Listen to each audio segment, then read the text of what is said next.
Good morning. What is up? Happy Tuesday. Another Tuesday, another set of shenanigans. Woo woo. So excited because today we are doing things a little differently and we're not going to be, giving everybody some tips and tricks and really not offering advice as much and stuff. This one's going to be just a little bit more of, letting you guys know that you're not alone in this crazy world, and hopefully bringing a little bit of clarity to real estate. And especially if you're new and stuff, because, people didn't really share a lot of the stuff that we're going to talk about today. Whether you're new or seasoned or whatnot, it's kind of fun to pull back the curtains a little bit and share a little bit about, the realities of stuff. So today we're going to be talking about the real truths about being a real estate agent and what people don't really talk about. Yeah, we've compiled an entire list, and I don't think that I worked in real estate before I even got my real estate license, and I still didn't know this stuff. So I hope it helps. Should we get started? Yeah, let's do it. And we're going to we kind of split this up into two things, and we're going to kind of talk about like all the hard parts and all that stuff so that we can end with the fun and the good stuff. So let's jump in with, the kind of the bummy side of real estate. So nobody tells you when you get your license or when you're sitting in pre-licensing class every single role that you are going to take on as a real estate agent. So we get our license, we hang ourselves with a brokerage, and we order a name tag. And that name tag typically says realtor or real estate agent, some type of title. It does not give you the title of therapist because people don't know what they want, even when they think they do. Inspector.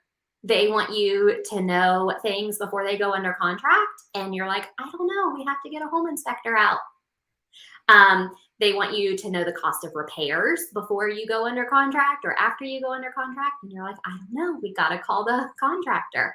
My favorite are the people who want you to be their tour guide. They come in for a vacation, especially us, because we live in a beach town. Mm-hmm. And they're like, oh, we're here from vacation. We'd like to check out some houses while we're here. Not to buy, but because it's fun. The financial planner, they want you to be a psychic and know what the market's going to look like in 10 years and if this is a good decision for them.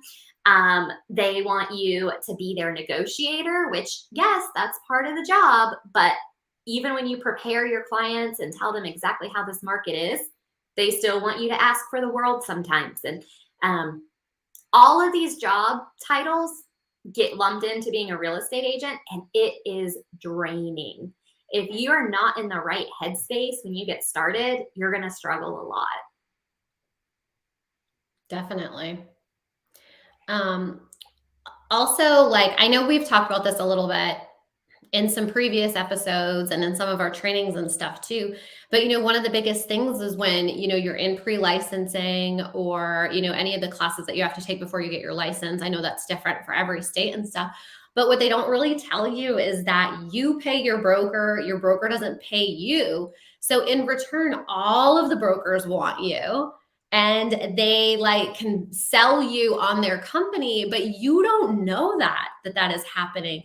You just think like you nailed that interview, and nobody told you that you should be interviewing brokers, multiple You get to brokers pick. probably. You get to pick. There's not many Yeah. jobs that you get to literally pick where you go every day. And Usually people they tell don't you where to tell go. you, and they don't tell you that there's fees at all these different places and that they're all different everywhere you go. Mm-hmm. And if you're not there are some real estate schools who will actually bring in a representative from certain firms, Yep. and they don't tell you that there's 7,000 other firms to interview with other than the one that's speaking and paid for your lunch that day. Or, Right. how about the fact that you don't work your own hours? What? I was told that I get to make my own hours. You don't. Because if somebody wants to see a house at 7 o'clock and you're like, nope, I'm sorry, 7 o'clock is my dinner time, somebody else will show it to them. Bye. So And you you can will make not your get the own commission. hours. Sure, you can. But you're probably going to lose a couple clients. Now, that's not to say that you have to be a slave to your clients. That's not to say that you shouldn't time block, but just understand that there are times where you are going to be pulled out of a sporting event for your kids or a play or all of these things that you thought you were going to be able to do. You might not be able to do them. Yeah, and you can't, always just show homes between 9 and 5, because guess what? Most of your clients have jobs, okay? Well, if we they don't want have them a to have job, they're not jobs. buying a house. Bingo. So, I mean, you're going to have to show homes on the nights and the weekends. And, that's one of the things that you kind of have to suck up when you're starting your business. You're not instantly going to start in real estate and have buyer agents and showing assistants and stuff. So you do have to be a little bit flexible. Yeah. And they don't tell you all that. They just say, you can make your own hours, unlimited hours and money. They also don't talk about the 10 o'clock at night stuff that you're doing because you ran out of time during the day to get everything done because you were running around after your clients and putting them where they needed to be and meeting with electricians. And, you did take an hour to go watch your daughter at gymnastics or soccer practice or cheerleading. And then because you took that hour out during the day, you have to make it up at 10 o'clock, midnight, sometimes 4 o'clock when you wake up and realize you messed up and you have to fix something. Or, that brings me into, the minute that you go on vacation or take a day off or have that soccer game or something that you have to go to, that's when the world of real estate blows up and everybody they got to go see this home right now before it goes under contract. They got to list their home tomorrow. I mean, they think that the world is on fire and you have to drop whatever you're doing and run out there and do it. I mean, it never fails. The minute you go on vacation, you can have nothing going on for weeks up until then. And the minute you leave town, that's when everybody wants to talk to you. Well, you could almost go at it as like, okay, my business is a little slow, so I'm going to go ahead and plan a vacation. Yes, just do Even that. if you don't intend to go on the vacation, just plan the vacation. Also, I think it's worse when you call your clients and tell them like, hey, I just want to prepare you. I'm going to be away from my phone.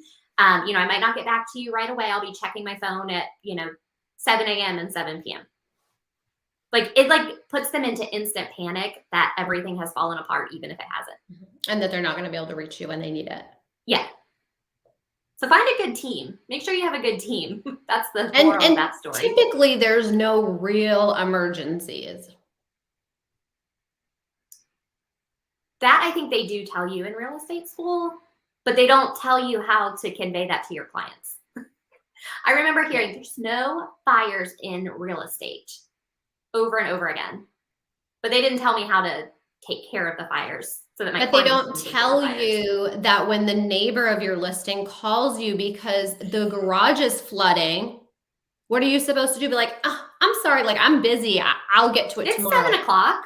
No. We'll figure it out in the morning. You got to get your shit together and figure it out. So sometimes there are some emergencies. But yes, in general. And the emergencies do not happen between 9 and 5. No. Ever. That's some written rule. Every time.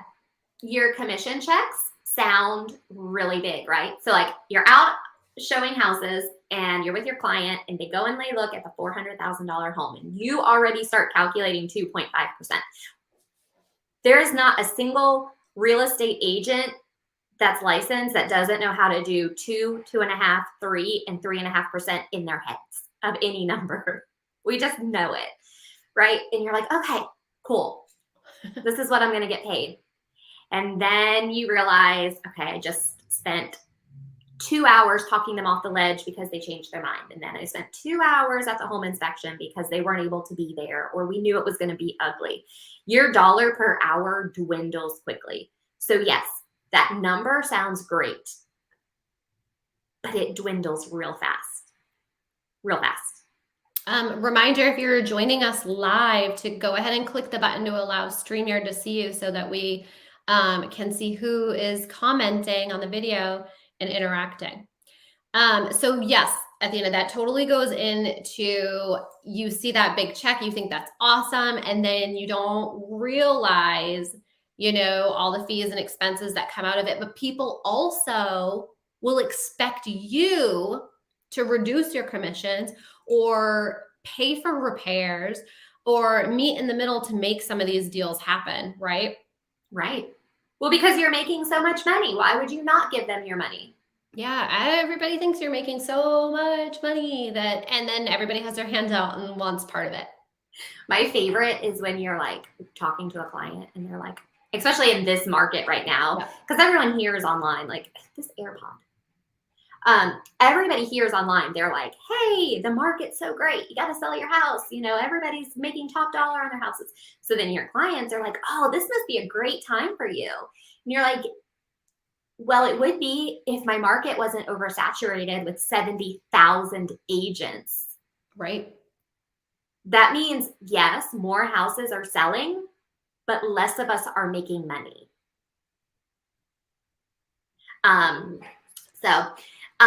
The other thing that I think is really fun, and I really appreciate when this happens, is when my clients ask me for rebates.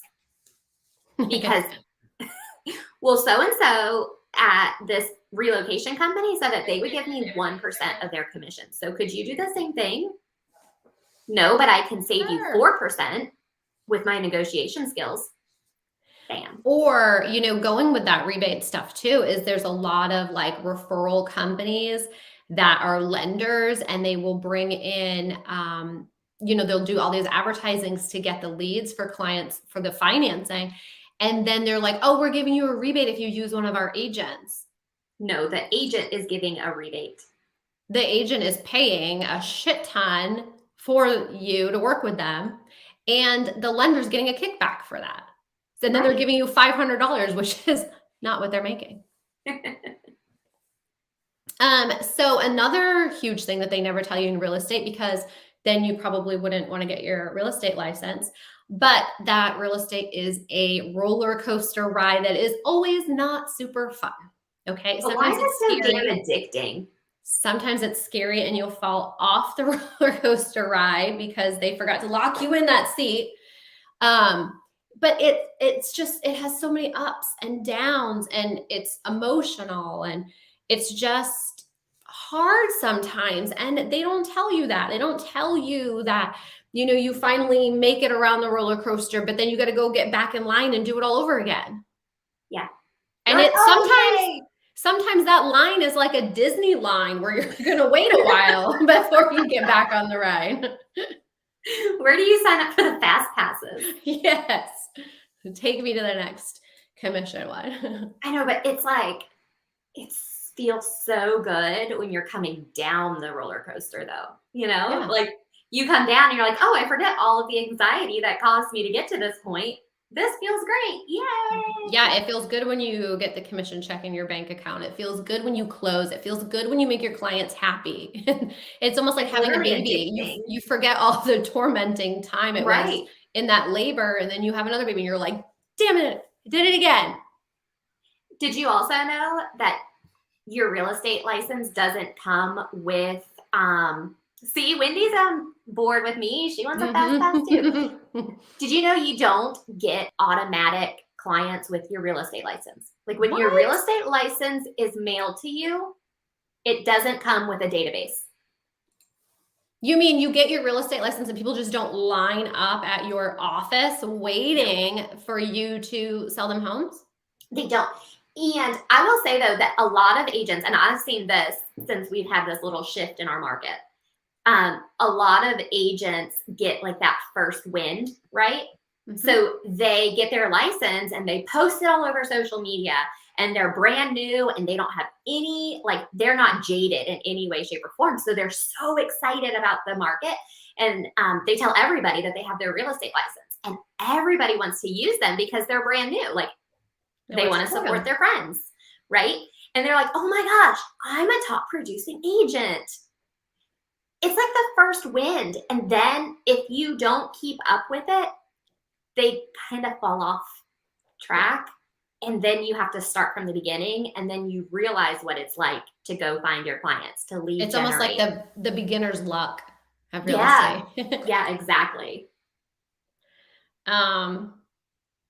They also don't tell you that it's going to cost a lot of freaking money to get started. That joining the associations, joining the brokerages, getting signs, cards, the cost of pre-licensing, and then the post-licensing you got to turn around and get done. They don't tell you about the systems that you're going to need that your brokerage doesn't provide.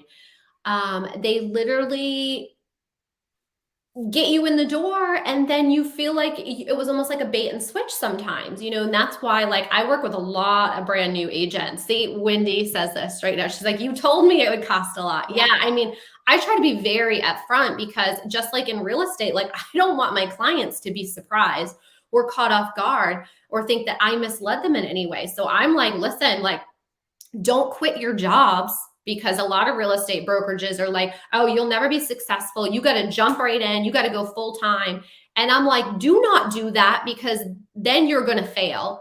And then you're going to need to get a part-time job while you're in real estate. So it's always best to be completely honest up front and set those expectations. And I think that part of pre-licensing should be like, hey, listen, like, there's going to be a lot of expenses and stuff. This might be something that you want to prepare for, just like they tell you when you're getting a home loan. Like, you got to plan out your expenses, see what you can afford, where you want to go, because some of these expenses, you don't have a choice. You have to pay them.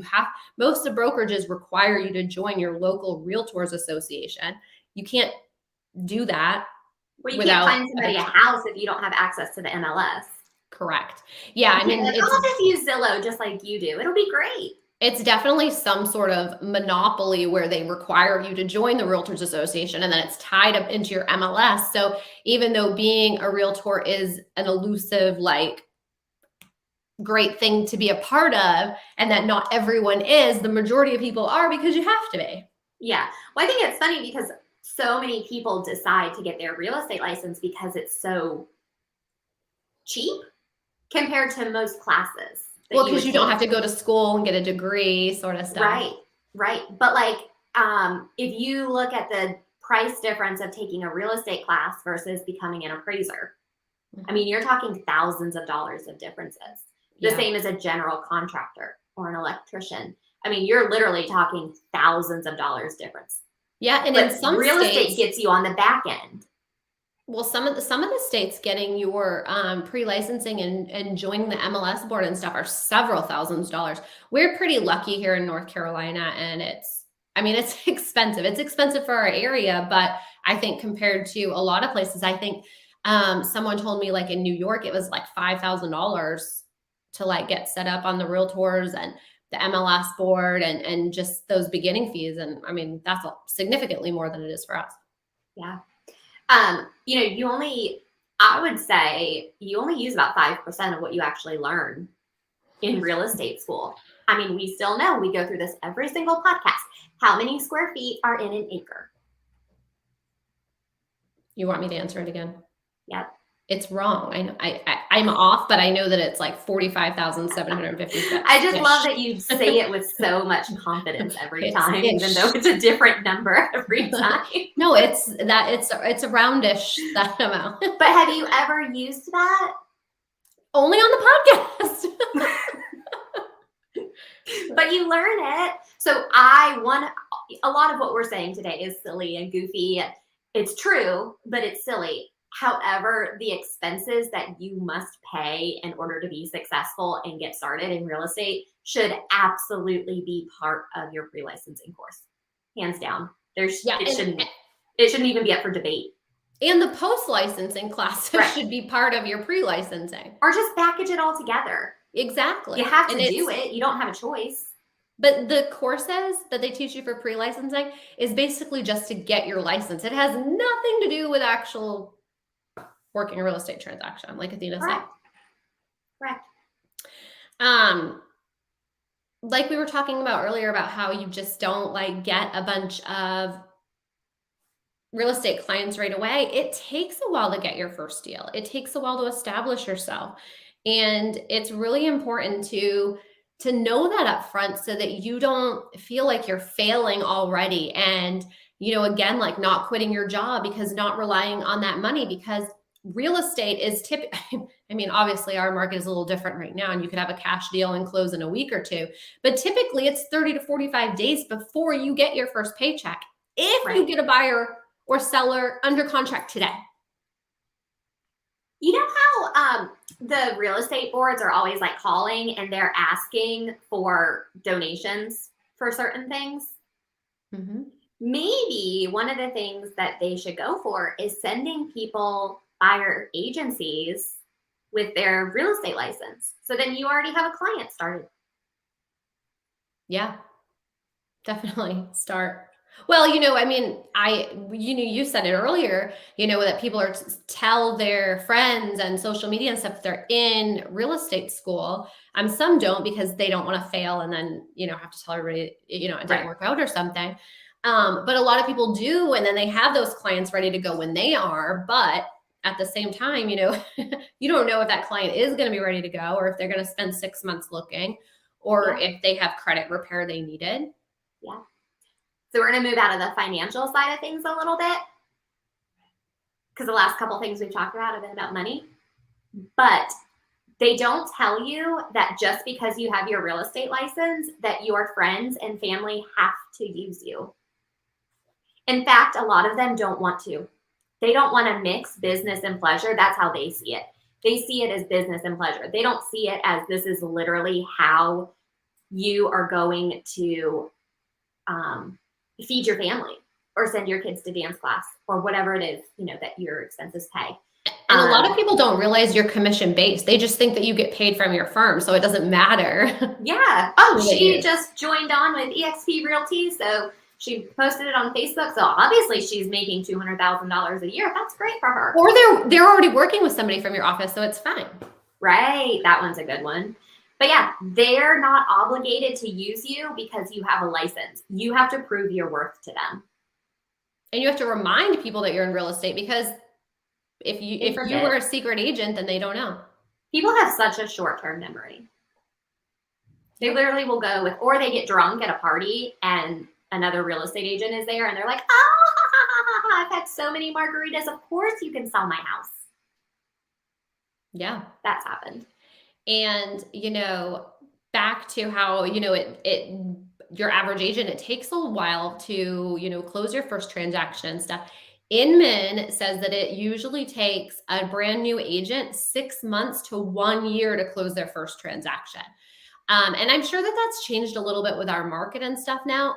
But even with the crazy market, if you don't put yourself out there and build your business and stuff, then those people who are ready to go are going with established agents. Right. Well, like I just said, yes, there are more homes being sold, but there's more agents. So I think that plays into the 6 months to a year too, because so many more. I mean, even established agents are starting to kind of feel that pinch where they might not have as many clients as they typically do. Yep. So this statistic, I'm going to say it's a statistic because it is, we didn't just pull this number from anywhere. This is not meant to scare you. It's meant to motivate you. And it is all in how you look at it and comprehend it. But there is an 80% chance that in 2 years after getting your license, you will have left the business. Yeah. That's so It, depressing. So I hope everybody uses that. Literally, this is what you take from it, right? Take that statistic, and instead of being like, well, crap, if I don't make it in 2 years, I'm not going to make it. Take that statistic and prove it wrong. Well, and I think, going back to what we were talking about before is people, are set up for failure right from the beginning when they didn't save money. They didn't know that it was going to cost money to get started. They also didn't know that it was going to take a little while to get business, get your leads, and all that other stuff. Yeah. So now they've gone a couple of months with not bringing in any income. Well, now they're, in that run stage where they're like, I'm just going to go get a bartending job. Right. And pick up And some it's extra just money. to hold them over in their heads. They're like, it's just going to hold me over. But then it's really hard to do both. Yeah. So use that statistic to motivate yourself, not to get depressed by it. So Wendy's question is great and amazing, and I'm so happy. She asked, how do you set yourself apart as a new agent from the rest of the people to get yourself established? So I just want to take a second and answer that really quick. One of the big things is making it known that you are an agent and reaching out to people right away. One of the things they say is, to start working your sphere. And that's what you need to do. You need to start introducing yourself to everyone, your family, your friends, your neighbors, the people in your church, the people in your book club, at your daughter's soccer game. You need to let everybody know that you are in real estate and that you're happy to help them. You're happy to share how the market is going. You need to start developing those conversations because, just like Athena said, people forget you. They're not loyal to you and all that stuff. So if you're the person that's in their face, then you're the one they're going to go to. Yeah, and I think that this is probably a really good time for you specifically, Wendy, to really dig in before you start dealing with clients who might not be nice, or before you start dealing with clients who, might be a struggle. Find out, like, deep inside, like, ask yourself, why do I want to be an agent? Like, what is my reason for wanting to do this? And let that be the reason that stands out to you, to your clients, and share that with people. Finding your niche. Yeah, a lot of times agents just want to share market stats, and they want to brag about themselves. I sold this house in 24 hours. Yeah, so did 99% of the MLS yesterday. That's not something you share anymore. Standing out is sharing what's different about you and what your purpose is. And a lot are super boring. And people are not gonna remember them. Can we go back to the soccer game thing real quick? I want to make a point. Do it. This is also what they don't tell you. They don't tell you how many. So you become a real estate agent, right? And then your circle kind of becomes real estate agents too, or people who are in this business. So they don't tell you. They say, oh, like, lead generate at your kids' sporting events, or lead generate at your kids' events or schools or whatever. They don't tell you that specifically for my case. My daughter's coach is the spouse of a local common appraiser in this area. The other coach is the husband of another real estate agent in this area. And then on the next field over is a lender that we use sometimes. And her spouse is a home inspector. Literally on that one soccer field, we could transact an entire real estate transaction because all of the people are there on one Thursday night for 1 hour. Yeah. That's how connected this real estate world is. They don't tell you that stuff either. That's also a very good reason why you should always be kind and nice to everybody and not be an asshole, because this all comes full circle, and you don't want to be the person who's hiding in your car because you're an asshole during a transaction. It's a very small world in real estate. And it has to be that way in every city. I don't think it's just in our little town. So some other things that they don't tell you in real estate, they don't tell you that sometimes you're going to show homes that are foreclosures. They have no power and it's nighttime. And now you are using the flashlight built into your phone to show homes. They don't tell you that the home has tons of odor. They don't tell you that it's a hoarder home.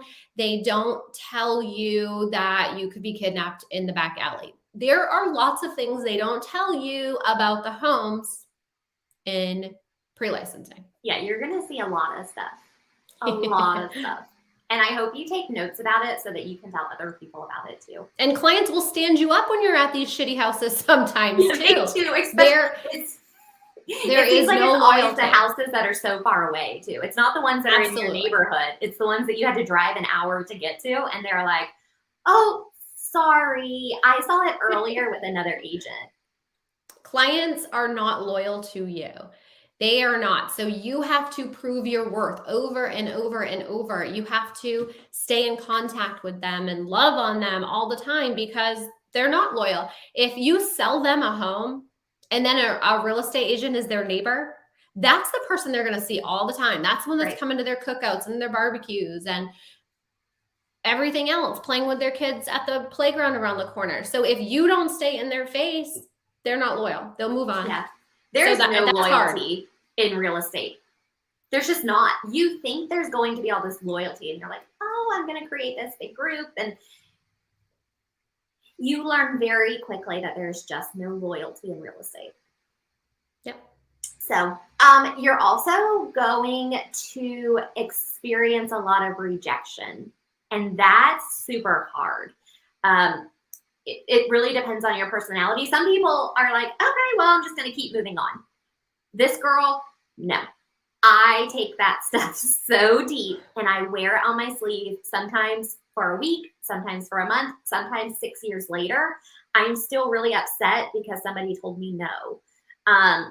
But it is something you have to work on and you have to overcome in order to be a good agent. It's a struggle. You just have to work through it. And sometimes it's not about you, sometimes like people reach out to me on Facebook and I'm talking to them. I send them to a lender and then I check in with them and all of a sudden then they block me on Facebook. Like I didn't do anything to them, but you know what happened probably? They couldn't qualify for a loan and now they're embarrassed. Right. So it feels like they rejected me because they blocked me and now they don't want to be my friend, but it wasn't about me. Yeah. How about I think you had this happen not too long ago. You actually reached out to somebody who is a real estate agent and you reached out to them with a real estate question only to find out that you had tried to help them buy a house 7 or 8 years ago? Yep. And now you work in the same field together doing transactions together. That's crazy. Yeah, that was funny and I saw because when you send them a message then you can see your previous communication, which was not that that's a rejection story necessarily, but it's just crazy how people come and go. Mm-hmm. Yep, they will come and go forever. The market is always changing and you need to stay on top of it and continue training. They don't tell you that you're never going to have all the answers, that you have to continue to grow. And, yesterday, Athena and I were talking and she was like, real estate is a very unique business because it offers unlimited amounts of trainings all across. So you can always be perfecting your niche or your market. So that's kind of a cool thing and a bad part because they don't tell you that you're going to be spending a lot of money every year on trainings with your local, like renewing your licenses and doing CE updates and that sort of stuff. But the cool part is that you can always get trainings in specific areas like a military relocation professional or a short sale expert or a luxury agent. Yeah. So the training is good stuff and bad stuff sometimes. Yeah, when we log off of here, I'm so excited for today. When we log off of here, I have 2 classes scheduled today. One of them is talking about converting leads and how it's changing in the changing market. And then the other one is talking about 100% financing in this crazy ass market. In this market where so many people are coming in strong with cash or huge down payments or appraisal gaps. Hello, we have a whole group of people who still need somewhere to live. If you are a military client, if you are connected to the military in any way, shape, or form, or you live near a base, or You might be a military spouse, you might be a veteran yourself, or maybe you live in a rural area and you have USDA loans. This big buyer season is about to hit, and we need to figure out how to get through that. So my butt will be sitting in my office, in my chair, figuring that out, because we have to keep learning. When this market shifts and changes, we have to be on top of it. We got And just because they don't have cash, they still need somewhere to live.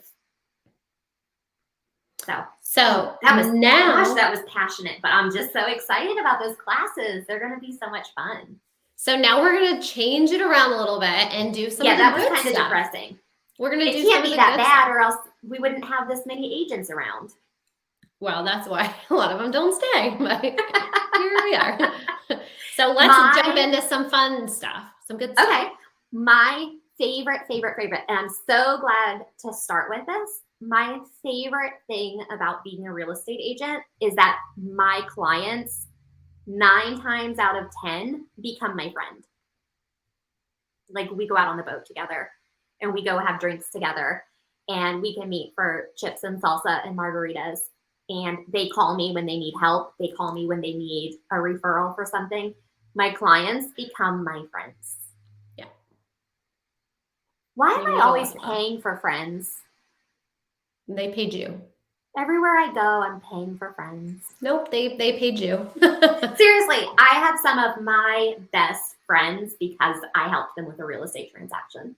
Right. Or multiple real estate transactions. Yep. So we talked about this a little bit on the negative side of how, you got into real estate thinking you could make your own hours.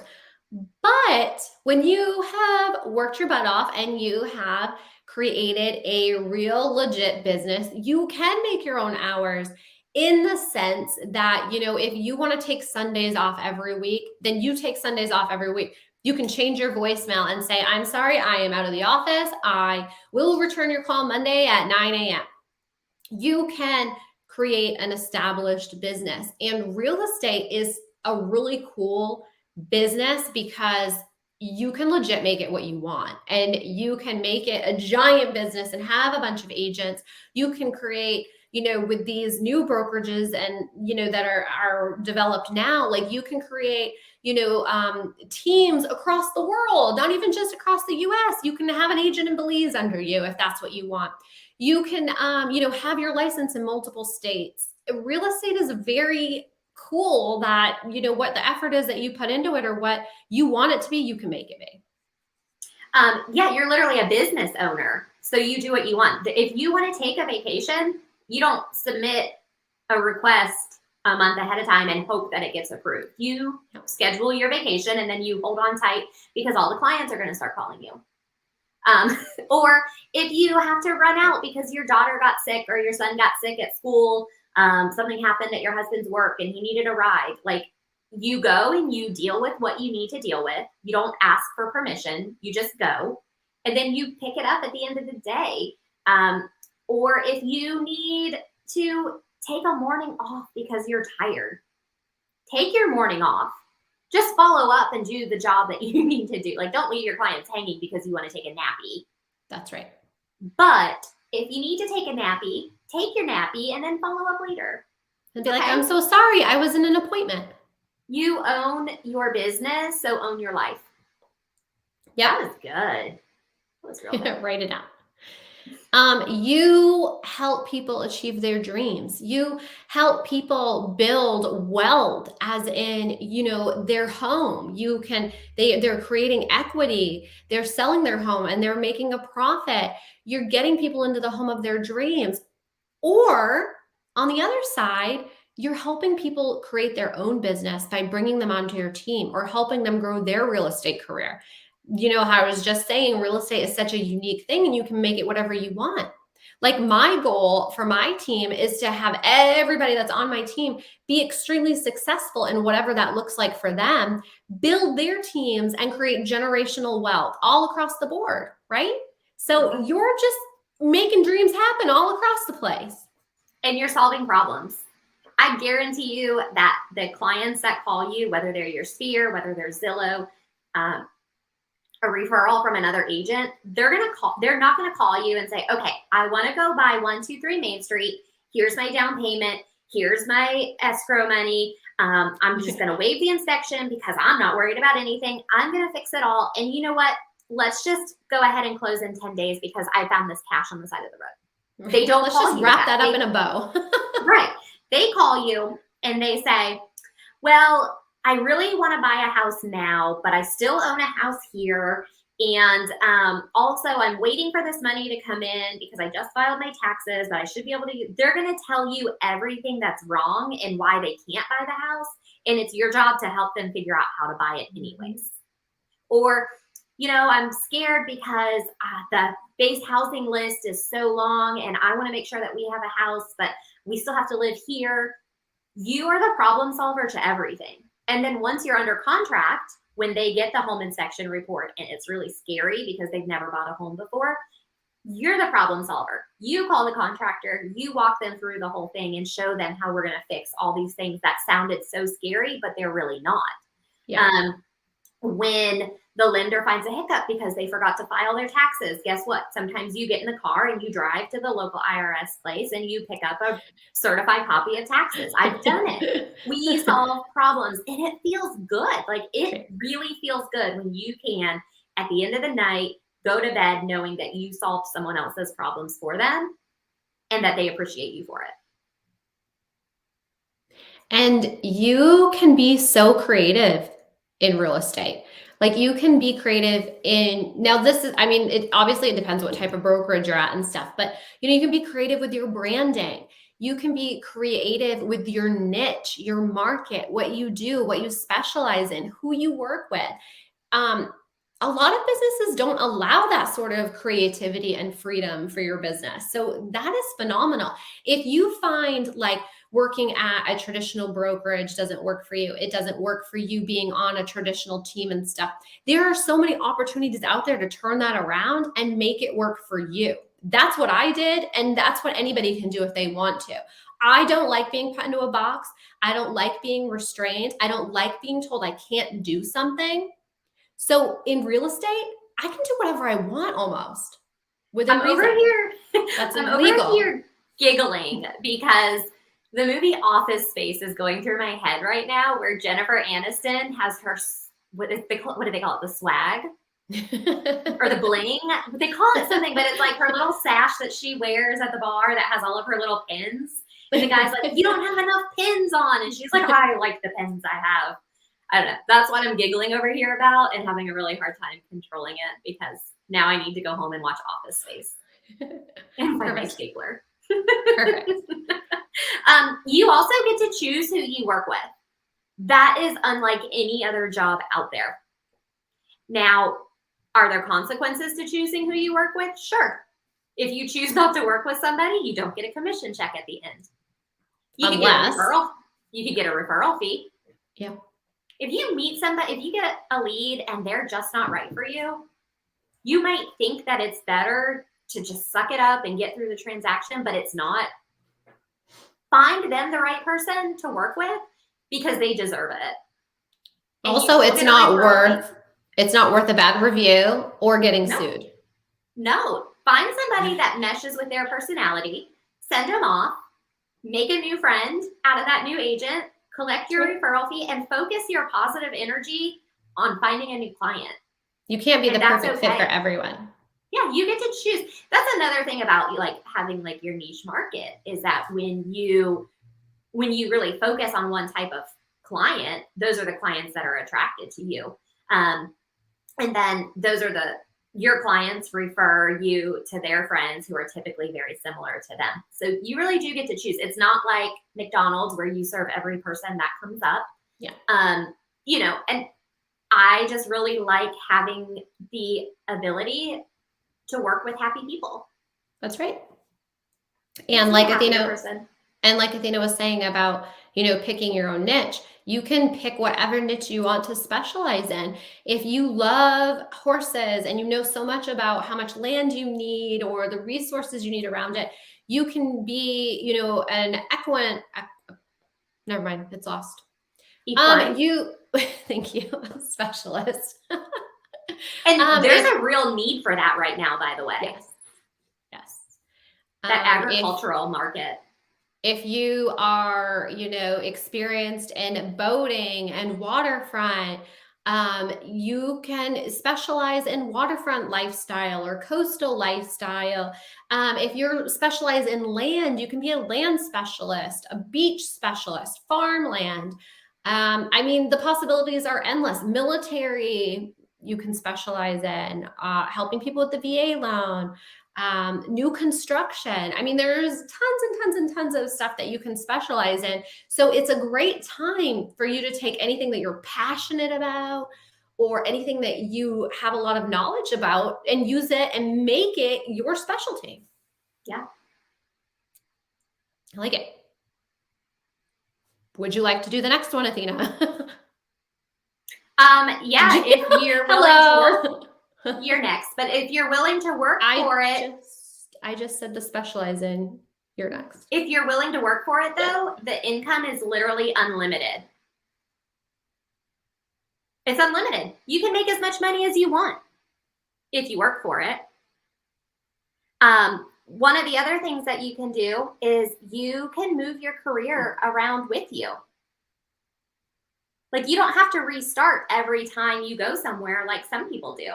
If you have a traveling spouse or a military spouse, you literally can just pick up your career and keep going. You have to figure out like what classes you need to do. But it's really easy to move it on and you don't have to restart like some people do. Yeah. So that's pretty cool too. Yep. And it's just,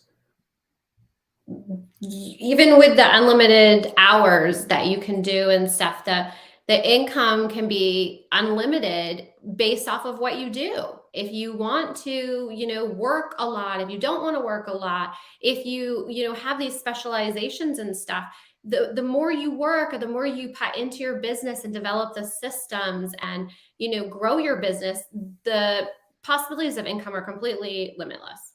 Yeah. And you're always surprised. Like, nothing's ever the same. Just when you think you've seen it all, you haven't. You haven't seen it all. There's always something new coming up. Always something new. So that takes us to, like, there is a lot of really funny things that happen in real estate. And just like Athena said, when you think you've seen it all, you probably haven't. And I think that you should be writing down all the crazy crap that happens to you and saving it for later, because maybe you want to write a book, maybe you want to put it in a video, maybe you want to share, the bloopers and all that stuff and put it on your social media and stuff. People love bloopers. Love it. You have to be careful how you share it, but they do love it. I think one day we need to share one time yours. I got a Zillow lead. Okay. All of my crazy stuff starts with Zillow. Bomb. But this was at a different time in our market. So like we had like 8 or 9 houses to go and see. And he was looking for waterfront property, like kind of out in the middle of nowhere, because he wanted privacy and he wanted a lot of space, right? So we had like 7 properties lined up, and there wasn't a lot of cell phone service. I knew that going into this area. But it just made sense for us to ride together because he didn't know the area and I was afraid we would get separated and this and that. So all is fine. We meet at the office. We do a buyer consultation. Everything looked great. Then he gets in my car with a cooler. And I'm like, okay. So I start driving. All is great. And this cooler is like sitting in the back seat staring at me. So then we get to a couple of houses and he just said a couple of things that I was like, hey. So finally we're going into like one of the last houses and he's like, so does this box that you put your code in, does it like tell people when you open and close it? And I'm like, oh yeah. Yeah, as soon as I put the code in, listen, as soon as I put the code in, it notifies like the board office, like the New Bern board office of like all these agents that I opened it. And then I have to put a code in to close it too, so that it knows it. It's all for agent safety. Please don't harvest my organs. It was really creepy. But anyways, it turned out that he was diabetic and I'm an asshole. And he just had a peanut butter jelly sandwich. He did not want my organs. But I also really think that we should tell everybody that everybody on our team, because this was years and years ago when there were several of us that were all on a team, and everybody had me as their emergency contact on the agent safety app for connecting when they do the lockbox. So Athena had pushed the button of like, I don't know what I don't remember what it says. 911, basically. No, yeah, but it's like, I don't know, because you and Sarah were constantly sending them to me, but I don't remember what it comes up, and it's like safety alert for Athena or something. And I already knew where she was. So then of course I'm like texting her like, are you okay? Everything okay? But of course the home that she's showing is like really far away and she does shit for service. So they were on the water. So all anybody had to do was tie a brick to my ankle and I'm gone. So it's full panic mode of like, are you alive? And waiting for her to shut the alert off. That same time I showed, like we went and looked at a log cabin, and the log cabin did not have power like you talked about earlier. And it had this doll, like a Raggedy Ann doll, like sitting on the stairs staring at me. And I'm like, oh my God, this is how it's going to end. This is how it ends. Oh my gosh. That's so funny. Did you end up selling him a house? No. Wow. I did not. So I have a funny story. I had my house for sale and I just had my neighbor's house for sale at this time. The agent who sold me my house at that time, she was the listing agent. I was the buyer's agent of my home, was showing the house next door to a couple because she was working with them as a buyer's agent. Well, she calls me because I'm the listing agent and I live next door. So she calls me and she's like, Jess, I have a problem. And I'm like, oh no, what's wrong? And she says, one of my clients is stuck in the shower next door. And I'm like, oh my goodness. It is a glass door shower. And I was confused as to how or why, and lots of different things at this time. And then I guess the wife comes running out and says that he made it up. And I am trying not to laugh so hard in my entire life. After they leave, I go over there to find out how in the world you get stuck in the shower. I cannot even imagine something like that happening. Can you imagine if the fire department had to come and get this man out of the shower? Can you imagine what the buyer's agent was thinking when she called you? Like, she had to be in pure panic to call you, the listing agent, to say that. Like, she had to, in her head, had to have been thinking, oh my God, like, we're going to have to take the door off. We're going to have to get a crane or something. Like, what are we going to do? Like, do you think at that point the buyer would have to buy the house, or? Well, if you break it, you buy it. That's what I was thinking. Yeah. I mean, I think so. Do you have some more fun stories to share with us? I do. One time I showed a house and at the time, actually, like, I think this is just, again, indicative of the market that we were in at the time. I'm pretty sure I was on showing number 45 for these particular clients. So it couldn't have been clients any less likely to be annoyed by this. But we get there and I counted 17 cats in and around the property. 17 cats. There were more, but that's who I could like count and identify. So I call the listing agent because they actually really liked the location of the house, and houses don't list there very often. So I call and I'm like, hey, like, my clients are a little concerned about the cats that are here. And this was also in a market where it mattered what your buyer thought. But they were like, just write it into the offer that the cats need to be removed ahead of time. Like, in what world do you think about writing into an offer that 17 cats have to be removed from the property before you So can? I wonder, Athena, if you were to write that offer in this market, do you think that you would write in there and be like, all the cats can stay as a benefit Yes, to the seller? that's better than paying for their title insurance. Oh my gosh, our world. I have another one that's really funny, and it involves Jess too. Do you have more? Do you want to say anything else? Well, I do have the one time where we had this house that was cute as a button, and it just had like terrible karma, I guess, because we were on our second buyer, and the day before closing, and the buyer's agent calls me because I'm the listing agent and says, Jess, I'm so sorry, but we have to terminate. And I'm like, what? What in the world? We were paying for repairs, we were doing all this crazy stuff. And he says, well, the buyer has checked herself into rehab and cannot proceed with purchasing the home. Yeah, I mean, you can't sign legal documents and. Well, what do you do about like that? I mean, you can't argue with any of that stuff. But okay, well, you can't be mad. Let's list. Here we are, though, back on the market. So I think this is a great one to kind of close this off with. And just a reminder to make sure to take agent safety seriously, because while this is funny, it could have been really bad. It really could have been. So I'm telling it to be funny. We've learned our lessons. Yeah, I'm telling it to be funny, but please take into consideration that this stuff really happens. Use your agent safety and send your friend Jess a message if you're unsafe. There's no lead worth your life. Correct. Ever. And we talked about it earlier, and we're like, if you don't answer that Zillow lead or that Realtor.com lead, like someone else will. And that's true, but don't put yourself.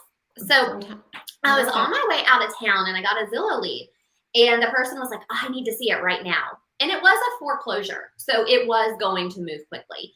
And I wanted to just deal with it instead of having it over my head all weekend of trying to come back. And so I go ahead and I'm like, okay, I'll meet you there. I'll be there in about 30 minutes. So I get there and I pull up, and when I pull up, there's a group of like 3 men standing at the door, and something just triggered. And I was like, you know what? This isn't right.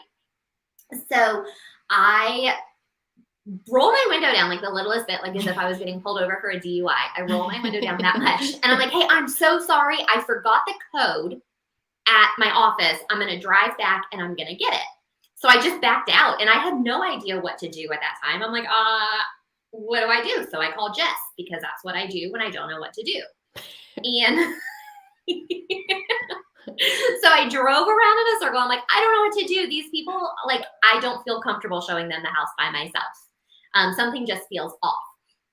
So Jess and her husband were actually driving around. So they met me. In the meantime, I pull my car into a parking lot. I text the person. I'm like, hey, just getting the code. I'll be right back. So sorry I scooted out so quickly. I didn't want them to know that I didn't feel comfortable, but I did not feel comfortable. So I waited in the little parking lot until I see Jess coming up behind me, and I go back. And they followed me behind in their car. And I get there and I go ahead and I let them in. And then like probably 3 to 5 minutes later, Jess and her husband come in as if they're showing the house too. And we're in the house and I'm showing them the house. They're not talking directly to me. They're talking to each other very quietly, and I can't really hear what's being said. But they're not actually speaking to me. And so we close it up, and the guy's like, okay, I want to, Jess and Tony come in, and they're like, hey, we're looking at the house too. And the guy's like, why are they here? Oh, because we can let other people see the house too. So then we're closing up the house. Jess and Tony leave to go on their way. We're closing it up. And the guy's like, okay, I want to buy the house, but I need you to meet me back here later on. And I was like, to do the paperwork. And I was like, no, we can do it all online. He's like, no, I'm only signing in person. I need you to meet me back here. And I'm like, I can't do that. I'm sorry. I'm on my way out of town. You're going to have to sign electronically. I'll be happy to get everything over to you. So then we're leaving, and basically Tony says to me, did you see the guy in the back seat? I didn't. There was literally the 3 men that were in the house with me. But then in addition, there was another person who was in the back seat, slouched down, hiding. I don't know what the intentions are. I really don't. I can make light of it now and kind of laugh that I called, Jess and Tony, and they came to my rescue like the rest of my life. But yeah, agent safety is serious to take up. It is. It's really important. And it's definitely something that everybody needs to take very serious. And, like Athena said, we can make light of it now, but we've all been in sticky situations that we shouldn't have. And we have learned from those lessons and are much better behaved agents now. Before we go today, which was super fun. That was a good little break from reality. It was. I really enjoyed it. Maybe a tune into reality. Or a good reality check.